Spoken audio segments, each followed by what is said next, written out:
It's time to stop being so gullible. How many times have we caught our government and other governments lying to us? They lied about the Gulf of Tonkin in 1964 to get us into the Vietnam War. Said that attacks happened to our ships that never occurred. It's now been declassified that it was totally staged. We were lied to about WMDs, weapons of mass destruction, in a premeditated way to launch the war against Iraq. We were told Saddam was training al-Qaeda. They showed us the satellite photos of the beached aircraft that they were training in. Turned out it was all a lie. They showed the world, once they took over Iraq, the mobile anthrax labs that launched the attacks on America. Turned out it was a super U.S. government strain and launched out of Fort Detrick, Maryland. And the anthrax mobile labs were British hardware sold to the Iraqis on record that were for pumping up hydrogen balloons to direct artillery during the Iran-Iraq war years before. The point is, they premeditatedly lie to all of us. They lied to us about Private Jessica Lynch. Remember that whole story? She didn't fight valiantly in the resupply convoy. It was the men that did, but they wanted to have a PR stunt to get women to join the military, so they said the men cowered while she got up there like Audie Murphy machine gunning the Iraqis. Turns out she cowered in the vehicle. The Iraqis took her to the hospital, and then the Iraqi military pulled out as the U.S. took over. The Iraqi doctors went, do you remember all this? To the U.S. forces, said, we have some of your people here, please come. And they got Jerry Bruckheimer on the phone, the Pentagon did, the famous director of Black Hawk Down, and said, over satellite feed, help us script saving her from enemies. But then things got more interesting before I get into the whole bin Laden fable. Members of her unit started talking to the press saying she cowered in fear and none of this was real, so they started dying in car wrecks and being shot in the head. And finally Lynch came out and said, look, it's all fake, none of it's true. The Pentagon told me to lie. Remember that NFL player, the big star, Pat Tillman, joined the military after 9/11, went over to Afghanistan, wrote letters home to his family saying, this is all a fake war. There's no al-Qaeda here. It's about controlling the poppy fields. Well, we heard he was charging an al-Qaeda emplacement. Might as well have been an Easter Bunny emplacement or a Lucky Charms emplacement, and was killed by al-Qaeda valiantly. Another recruiting tool, even in death. Turns out the Pentagon knew he was planning to go home and speak out against the war, and that wasn't about to happen. So he was shot at a distance. He hid behind a rock, begged for help. The Black Op team went up, shot him in the face 3 times with a one burst from an M16 with a 3-inch pattern from about 1.5 yards away. And the Army coroners wouldn't lie and said the evidence showed he'd been murdered. He wasn't charging an al-Qaeda nest. You know, I could go on for hours with lies. And I could go on for hours about the lies of the bin Laden fable on May 1st, a few weeks ago. And we've had the international media across the board attack us and call us conspiracy theorists for simply pointing out the inconsistencies in the official fable itself. But before I get into the latest developments, I just want to be clear. I was told by Dr. Pachinik, who was the co-author of Tom Clancy's book and who has been a major Hollywood producer with huge Tom Clancy films that have come out, who did write the psychological warfare manuals for the CIA and State Department. I was told in 2002 by him, and I've since interviewed him again, that bin Laden had died of Marfan's disease. You can only live a few years with that. He had total kidney failure. Nobody lives longer than 6 years, even on dialysis. And it came out in CBS News that he indeed was at the American hospital being visited and treated by U.S. doctors and the CIA months before 9/11. And we'll play a short clip of that CBS newscast with Dan Rather for you. CBS News has been told that the night before the September 11th terrorist attack, Osama bin Laden was in Pakistan. He was getting medical treatment with the support of the very military that days later pledged its backing for the U.S. war on terror in Afghanistan. Pakistan intelligence sources tell CBS News that bin Laden was spirited into this military hospital in Rawalpindi for kidney dialysis treatment. So we know bin Laden died a long time ago. And then I interviewed, off record, 2 high-level Bush administration people that blew the whistle for me in 2002. We were the first to report that. Then Madeleine Albright came out on Fox News with Morton Kondracki's show and said they have his body frozen or plan to roll it out in the '04 election and that they better not. Then Walter Cronkite, the late Walter Cronkite, very high-powered at the time, deep member of the elite organizations, came out and said the same thing. Teresa Heinz Kerry. But that's just setting the table. We already knew he was dead, okay? So don't tell me the government won't stage stuff. You know, I get emails and see comments on some of these videos we've put out that have 800, 900,000 views covering this bin Laden situation, and I'll see comments like, well, they've got a face print, they've got his DNA. Oh, really?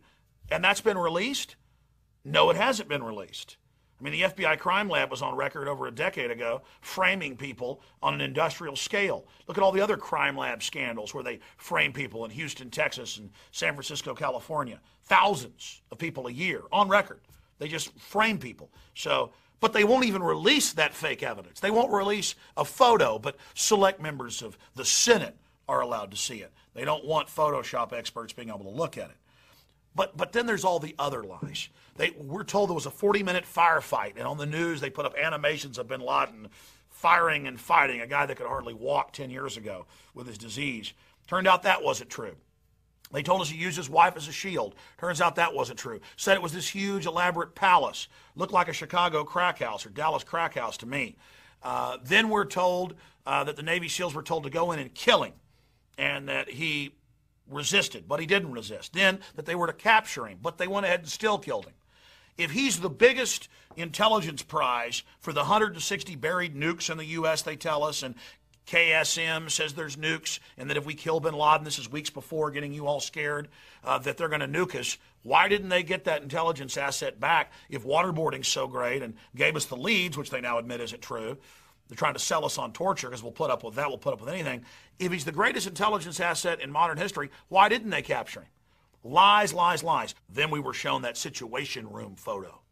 And there was Obama looking tough. He's a guy who's decisive. Hillary was, oh my gosh. Yeah, when she called in all those hits, all those Arkansans, she's real. Oh, somebody's being killed. Turns out it was all fake. They told us they were watching live video feeds. Days later, actually, there's no live video feed, and they weren't watching anything. Well, you can look at the photo and see it was staged. The way they rolled out the terror alerts 2 weeks before, the way they started rolling out that, oh, you're going to have presidential warnings on your cell phone, and the government's going to break in at telescreens at malls and Walmart, and we've got to warn you. And then when they killed him, they told us, now the terror attacks are much worse. We've got to take all your rights and have TSA-trained goons at bus stations, train stations, on the streets. They're going to hit us. It's all over. Give your rights up. Government wants to take care of you. Don't be mad about the banker bailouts. Don't be mad about the depression. Believe the government. We're not even in a recession. Unemployment's only 9%. Even 60 Minutes admits 22%. So does every other major economist worth their salt. We live in a total system of lies. Then I see all the big mainstream news articles saying, oh, what's Alex Jones going to do now? They've released 5 videos captured in the compound.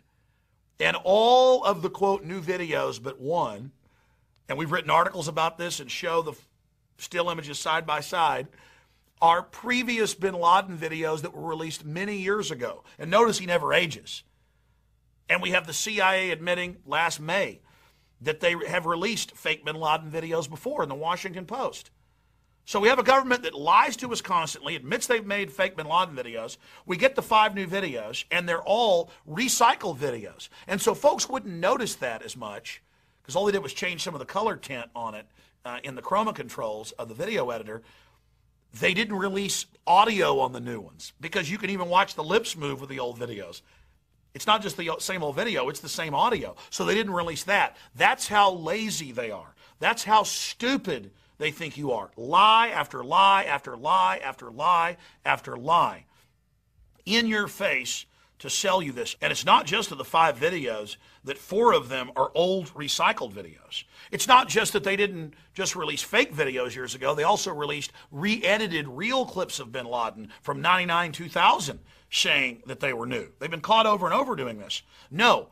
A known front group for U.S. intelligence run by the daughter of a top Israeli spy, the SITE group, affiliated with the Intel Center that's been caught putting out fake bin Laden and al-Qaeda and Adam Gaddan videos before, comes out with the so-called new videos and confirms that, yes, Al-Qaeda agrees with Obama. They did kill bin Laden. Remember Governor Ridge, the former head of Homeland Security, 2 years ago put out a book admitting that they'd issued fake terror alerts for political gain? That's all the new terror alert system is about. That's all the calls for domestic internal passports are for, and now expanding the TSA to all transportation. This is a total takeover of our society, while the crooks that run Washington are selling us out to the big mega banks that have stolen $27 trillion and counting, mainly foreign banks. They're busy telling us to submit to their corruption and oppression, or the bad men wearing the scary turbans and beards are going to get us. This is nothing but pure theater. The videos are fake. They've been released by groups that openly are on the payroll of the Pentagon and who have been caught putting out disinfo before. The one video that is new is bin Laden from the side watching himself on TV.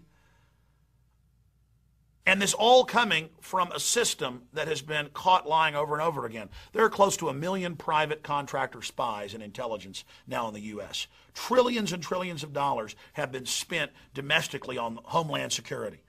This is the military-industrial complex creating a market to take over every industry in America and to now come out with no travel, no fly list, where there's no judge, no jury. They just put you on the list and tell you that you can't own a gun if they say, no judge or jury.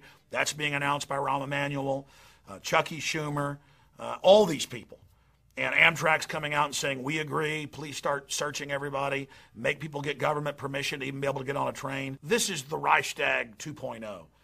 And this was done as a desperate kickoff for Obama's re-election campaign that they've kicked off so he can carry out the globalist agenda. In closing, I want to go to the heart of the matter. We've seen White House advisors, former Clinton advisors like Robert Shapiro, openly write articles for the Financial Times of London and other publications. We've seen neocon writers in big syndicated columns talk about how much we need a new 9/11 to expand the empire and the domestic crackdown so the political ruling class can continue their criminal activity. They know they're in trouble. They know they've committed all these crimes and stolen all this money. So they need this supposed outside threat, so we'll stand down and let them take over our lives.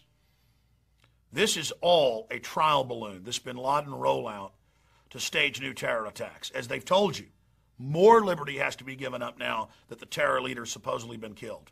And terror attacks are imminent, including nuclear. Now, whether they go ahead with the new false flag staged event or not, it's a psychological form of terrorism. Do what we say or bad things are going to happen. Like Luigi in the old mafia days saying, I'm not going to burn down your family grocery store in New York, but you better pay me protection money, because if you pay me, I'll stop those that will. And then if you don't pay him the protection money, he lets his cousin, Fredo, a.k.a. Osama bin Laden, the known admitted CIA asset, come burn down your grocery store. Or at least he says his cousin did it. It's very simple.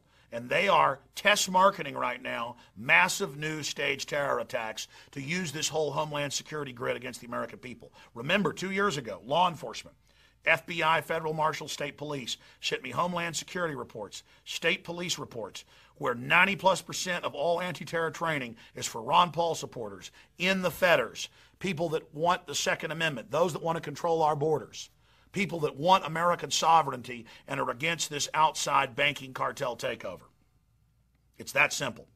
So they're getting ready to stage new terror. They are testing you to see if they can get away with this. So please warn everyone you know, because this republic is in deep trouble. And the terror threat is a manufactured threat to menace the people. I'm Alex Jones. Don't give up your liberty. The spirit of 1776 can save this republic. Thank you for watching.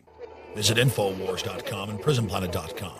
When you're on the site, you can also tune in 24 hours a day to my daily radio broadcast. There's also a free iPhone app to listen to the syndicated radio show when and where you want.